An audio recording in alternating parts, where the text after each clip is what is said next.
जी अध्यक्ष बनने के बाद नॉर्थ बंगाल का ये उनका पहला दौरा था और नॉर्थ बंगाल अच्छे से इश्यूज से और यहाँ के मुद्दों से लेकर के बहुत भली भांति वो परिचित हैं, क्योंकि 2019 के चुनाव में करीब 6 अलग अलग लोकसभा सीटों की जिम्मेदारी उनके पास थी और ये एक छोटा दौरा लेकिन बहुत ही कार्यकर्ता को प्रेरणा देने वाला और नॉर्थ बंगाल की जनता का उत्साह वर्धन करने वाला था। और कार्यक्रम की शुरुआत सवेरे करीब 11:15 साढ़े 11 बजे वो जब एयरपोर्ट पहुंचे, उनका बहुत भव्य तरीके से यहाँ के नॉर्थ बंगाल के ट्रेडिशनल चीजों के द्वारा उनका भव्य स्वागत एयरपोर्ट में हुआ। अलग अलग समाज के लोग, माताएं, बहनें और बच्चे वहां पे उपस्थित थे और उसके बाद जो है एयरपोर्ट के बाद वो ठाकुर पंचानन वर्मा जी, जो एक राजवंशी के बड़े नेता और एक समाज सुधारक हैं, उनका माल्यार्पण हुआ और उसके बाद जो है कालीबाली मंदिर में कार्यक्रम भी था करके इसी होटल के अंदर में जहां हम सब लोग मौजूद हैं। संगठन के 2 कार्यक्रम थे जिसके अंदर में भारतीय जनता पार्टी के संगठन सभी नॉर्थ बंगाल के जिले के सब कार्यकर्ता, उनके सांसद थे, वो सब यहाँ उस दौरान वहां पे उपस्थित माइन्यूटली जो है एक जिले के चर्चा हुई और सब कार्यकर्ताओं ने अपना विषय रखा और राष्ट्रीय अध्यक्ष जी ने भी सबको संबोधन किया कि एक अच्छे कार्यकर्ता के गुण क्या होते हैं और हमारी जिम्मेदारी और हमारे जो पार्टी हमसे जो अपेक्षा करते हैं वो सब क्या चीज है। उन्होंने बहुत माइन्यूटली इस चीज को बताया।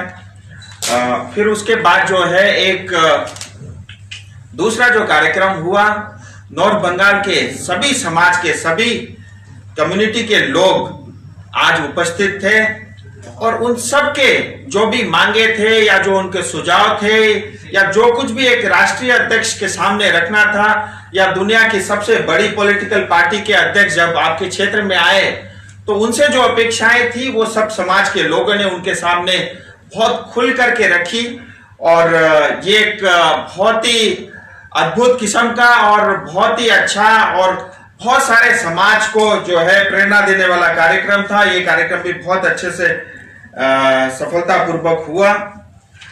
अब जब अंत में फिर राष्ट्रीय अध्यक्ष जी ने जो है सबके सामने उद्बोधन रखा, उसके कुछ बिंदु मैं आपके सामने रखना चाहूंगा।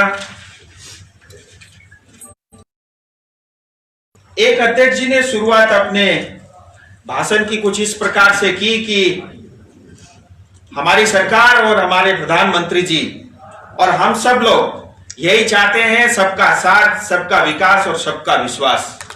इसी मंत्र को लेकर के हम आज तक आगे बढ़ रहे हैं और आगे भी इसी मंत्र को लेकर के हम आगे बढ़ेंगे। लेकिन वहीं दूसरी तरफ जिस धरती पे हम सब, जहां पे टीएमसी का शासन है, उसका सीधा स्पष्ट फंडा है फूट डालो और राज करो। इसके उदाहरण देकर के भी मैं आपको समझा सकता हूं। मैं खुद दार्जिलिंग का सांसद हूं।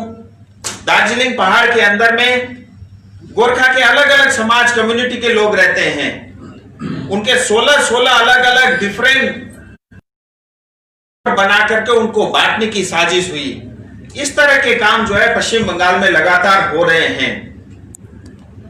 और दूसरा, जब वो अपना वक्तव्य रख रहे थे, जितने भी समाज के लोग जिन्होंने सुझाव दिए थे या जो बात अपने राष्ट्रीय अध्यक्ष जी से कहना चाह रहे थे, उसमें 2 बातें बहुत कॉमन सी थी।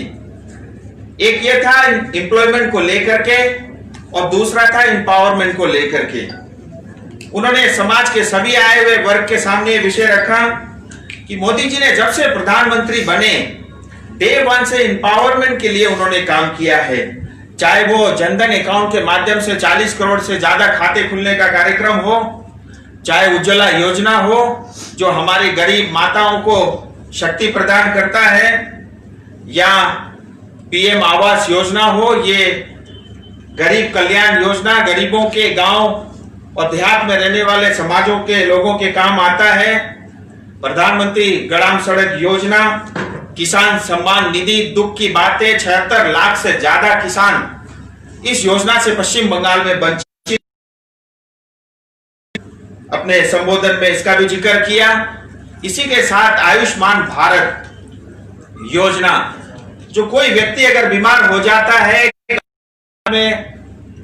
तो उसको 5 लाख रुपए तक की बीमा मिलती है। राज्य सरकार के जो रवैया है उसको देखते हुए ये योजना भी पश्चिम बंगाल में लागू नहीं है, इसकी भी उन्होंने अपने भाषण में, अपने संबोधन में जिक्र किया। और भी बहुत सारे विषय जो उनके, तो चाय बगान और मिनिमम वेज को लेकर के कॉमन सी फीलिंग सबके मन में थी, क्योंकि नॉर्थ बंगाल हम सब जानते हैं चाय बगान, सिंखोना बगान में काम जो है पार्टिकुलरली इस क्षेत्र में रहते हैं। में ये भी कहा कि अभी पिछले दिनों, कुछ दिन पहले ही जो पार्लियामेंट सेशन चला उसमें जो कोड ऑन वेजेस जो बिल पास हुआ, उसके बाद अब पीएलए एक 1951 ये अस्तित्व, उसके बाद अब इसके रूल्स बनने लग रहे हैं। 2-3 महीने रूल्स बनने में शायद समय लगेंगे। फिर उसके बाद सब चाय बगान में काम करने वाले श्रमिकों को मिनिमम वेज की गारंटी मिलेगी। जिस तरह से बाकी क्षेत्र में काम करने वाले लोगों का जो स्किल लेबर है पश्चिम बंगाल में 350 रुपया उनको आज मिनिमम वेज मिलता है, उसी तरह से चाय बगान में काम करने वाले श्रमिकों को भी 350 रुपया मिनिमम वेज मिलेगा। उस कानून में यह भी प्रावधान है, अगर कोई मालिक या जो एम्प्लॉयर है कुछ काइंड में कुछ फैसिलिटी अगर वर्कर को या श्रमिक को देता है, उसके नाम से वो सिर्फ 15% पैसा ही काट सकता है। अगर उदाहरण के तौर पे 350 में अगर कोई 15% काट ले तो भी 290 से लेकर के 300 रुपया उसको देना पड़ेगा। इस बात की भी उन्होंने जिक्र की। एक राजवंशी समाज के लोग थे, उनकी तरफ से नारायणी सेना की बात हुई।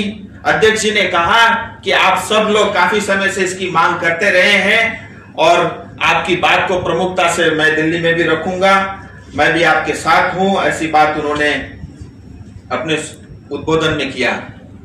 गोरखा समाज के लोग भी आए थे और उनकी भी 2-3 मांग थी। गोरखा समाज के लोगों ने कहा कि भारतीय जनता पार्टी को 2009 से वो लोग सहयोग करते रहे, उनको जिताते रहे हैं और वो खुश है इस बात को लेकर कि 2019 के चुनाव में भारतीय जनता पार्टी ने गोरखा समाज को लेकर के 2 मांगे रखी थी, 2 विषय रखे थे। एक तो जो हमारे गोरखा भाई बहन हैं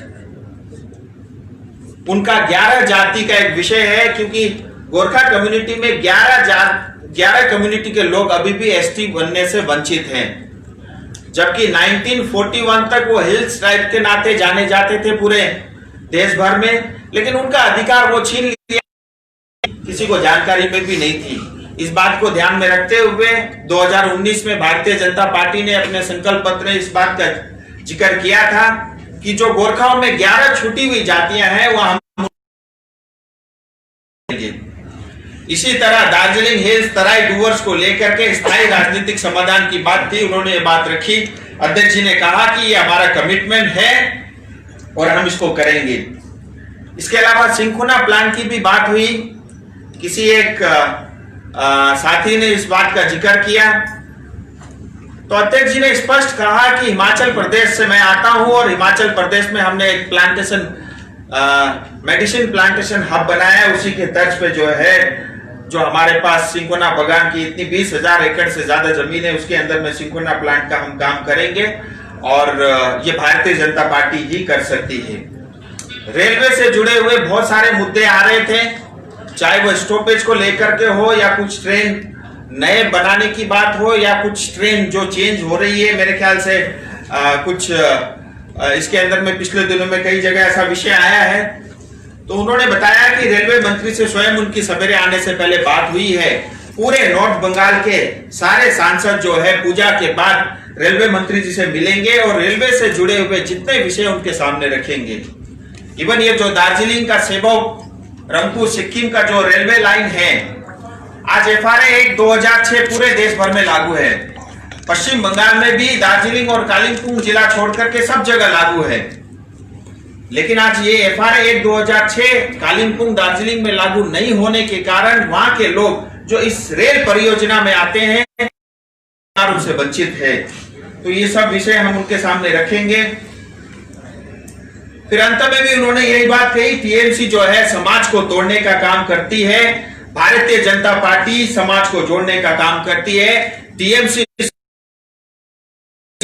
वोट बैंक के लिए राजनीति करती है, लेकिन भारतीय जनता पार्टी देश को आगे बढ़ाने के लिए, देश को ताकतवर बनाने के लिए और देश की जनता की सेवा करने के लिए काम करते हैं। ये सारा विषय जिस तरह से हुआ, और अभी उनकी फ्लाइट थी, वो होटल परिसर से निकल भी चुके हैं। और आप सब प्रेस के साथ ही सवेरे से इस बात को लेकर के वेट कर रहे थे, आप भी इतने देर तक रहे, आपका भी बहुत बहुत धन्यवाद। कुछ आपके सवाल होंगे तो 2-4 सवाल मैं अवश्य लूंगा। सर, वो जो टीएमसी तोड़ता है, बीजेपी जोड़ता है, तो पहाड़ का जो एक दूसरे वोट बना के जो डिवीजन बना है, उसी के मुताबिक ऐसे बता है। देखिए, उन्होंने कोई स्पेसिफिक उदाहरण नहीं दिया, मैं उदाहरण देकर करके आपको समझा रहा था। देखिए, ये 4.5 साल तक टीएमसी सिर्फ लूटने का काम करती है। जब चुनाव पास आता है 6 महीने तक, फिर पैसा दे करके, लालच दे करके, अलग अलग तरह के प्रोपोगंडा करके उस समाज के साथ निकटता दिखाने की काम करती है। मैं कहना तो नहीं चाह रहा था, आपने प्रश्न पूछा है। आज टीएमसी पश्चिम बंगाल में एक धर्म विशेष को लेकर के काम करती है, और जब चुनाव सामने आता है, चुनाव निकट आता है, तो बाकी धर्मों के लोगों को भी जो है अलग अलग तरह के चॉकलेट्स देने की कोशिश होती है। सो ये बात स्पष्ट दर्शाती है, ऐसे बहुत सारे उदाहरण है पश्चिम बंगाल में जो ये टीएमसी की सरकार करती रहती है। और कोई सवाल? तो सर, मैं एक्चुअली कुछ दिन पहले अमित शाह ने बताया कि बिहार तेजी से बढ़ रहा है for development because there is a good relation between the centre and the state. Everybody knows there is no good relation between the state and the centre in the question of Bengal and centre, Mamata Banerjee and Modi ji. So my question is, how many development projects have been stalled in Bengal as well as in North Bengal proposed by you and others member of parliaments? Actually, can you have any detailed list of it and just actually is it discussed here? देखिए, इसकी चर्चा इस पूरे बैठक के अंदर में नहीं हुई, लेकिन आपने प्रश्न पूछा है और काफी अच्छा प्रश्न पूछा है, और मेरा ये अधिकार बनता है कि इसका जवाब मैं आपको दूं। एक तो मैं आपको ये स्पष्ट कहना चाहता हूं कि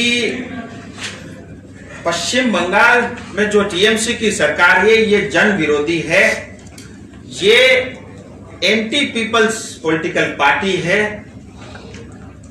क्योंकि अगर आप जनता के साथ होते तो आयुष्मान भारत को आप नहीं रोकते, अगर आप किसानों के साथ होते तो आप जो है किसान सम्मान निधि योजना को नहीं रोकते।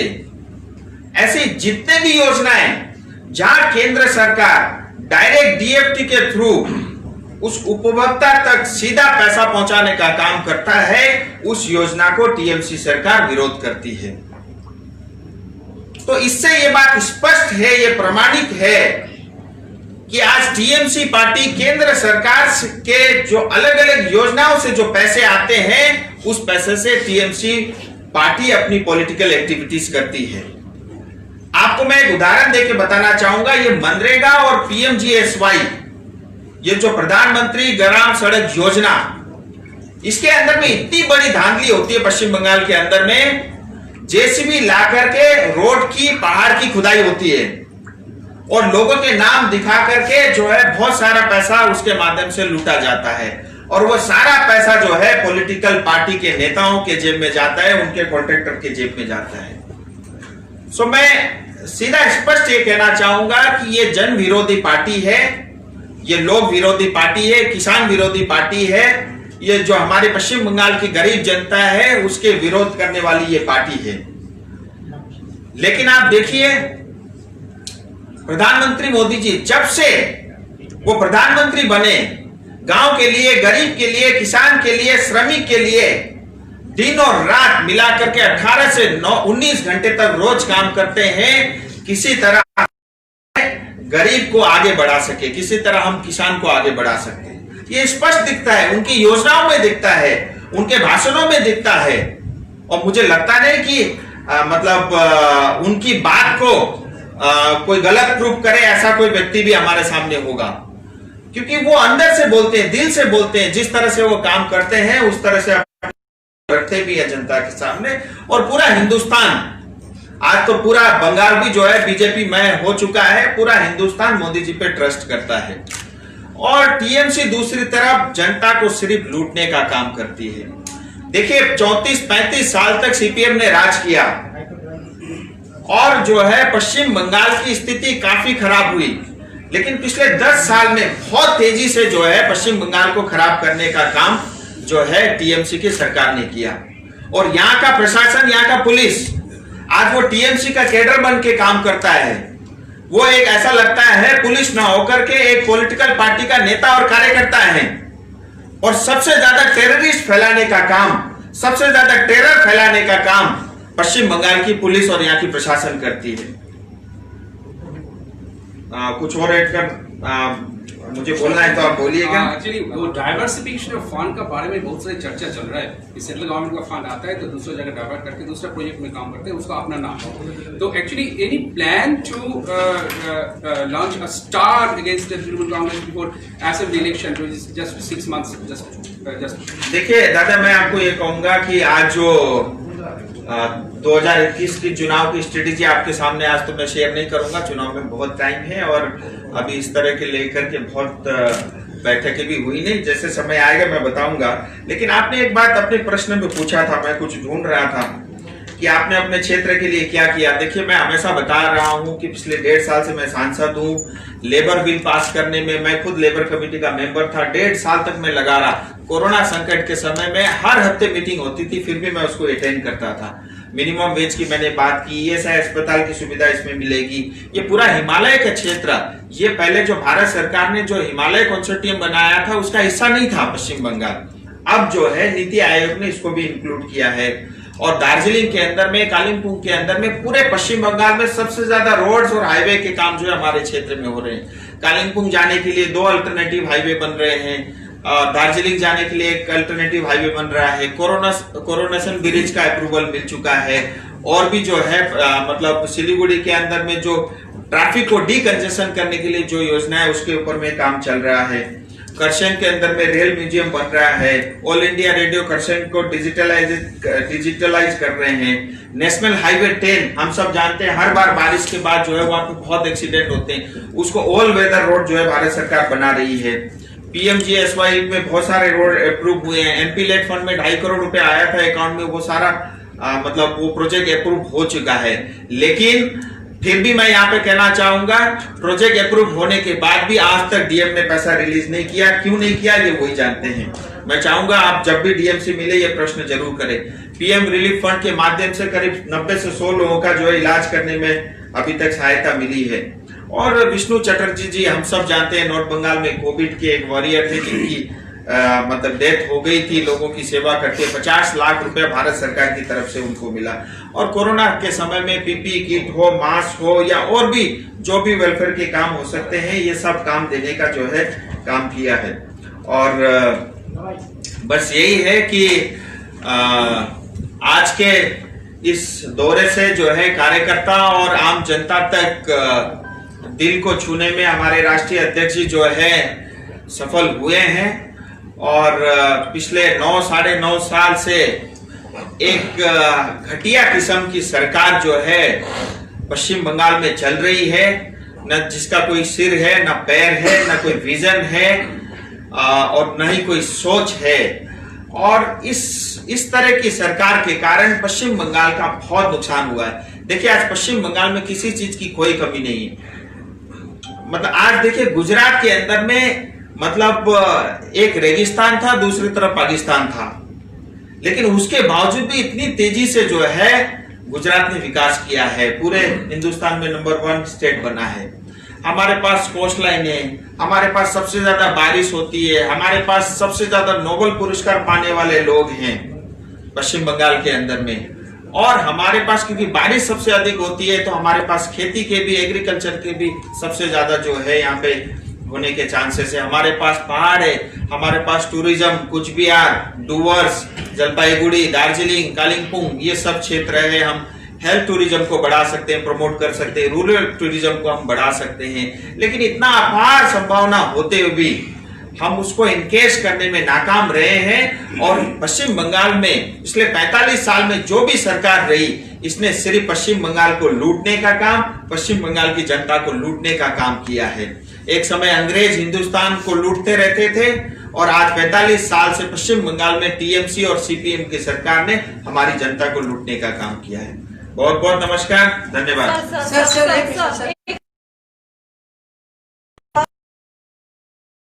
आपने मेंशन किया सालों से को सपोर्ट कर रहा है और मोदी जी ने भी भाषण में पहले ही स्टेट कर दिया था कि गोरखालैंड को वो सपोर्ट करेंगे। तो क्या जनता, पहाड़ का जनता का सवाल हमेशा से यही रहा है कि गोरखालैंड कब मिलेगा? तो आपको क्या कहना है कि गोरखालैंड मिलेगा भी क्या? स्वयं भी गोरखा हूँ और आपकी भावनाओं हूँ लेकर के जो भी मुद्दे थे, हमने शायद बीजेपी को बार जो है मदद की है। मुझे नहीं लगता इतने सारे विषय तक पहुंचे थे।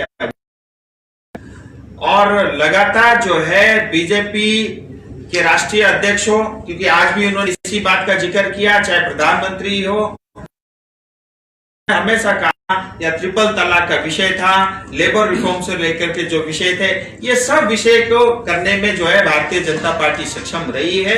और भारतीय जनता पार्टी ने हमेशा ये कहा है कि हम दार्जिलिंग, तराई और डुवर्स सरकार पश्चिम बंगाल में चलती रही, तभी जनता ने मन बना लिया था। और आज 2021 में है भारतीय जनता पार्टी की सरकार बनेगी, 200 से ज्यादा सीट मिलेंगे और ममता दीदी का जाना तय है। चलिए, धन्यवाद।